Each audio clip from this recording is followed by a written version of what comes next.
4th સ્ટેજનું breast cancer હતું મને, અને મેં 32 કીમો લીધેલા છે અને 20 રેડિયેશન. હવે તમે વિચારી શકો કે 32 કીમો લીધેલા પછી એ માણસની મેન્ટલી અને ફિઝિકલી કન્ડિશન કેવી હોય, તો એ તમે થોડું ઇમેજિન કરી શકો છો. અને એ સમયે મારા પાસે આ ડિવાઇસની જાણકારી મને મળી અને આ ડિવાઇસ મારા ઘરે મેં લીધું અને હું 1 વર્ષથી 1 વર્ષ ઉપર 14 મહિના થઈ ગયા. એટલા મહિનાથી હું પાણી પીઉં છું અને આજે મને જોઈને કોઈને વિશ્વાસ નથી આવતો.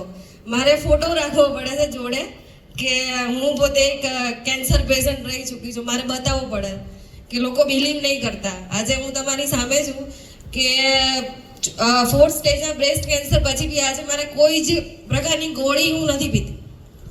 નહીંતર તમે જોયું હશે કે કેન્સર પેશન્ટને એક ગોળી ચાલુ જ હોય, લાઈફ ટાઈમ લેવી જ પડે.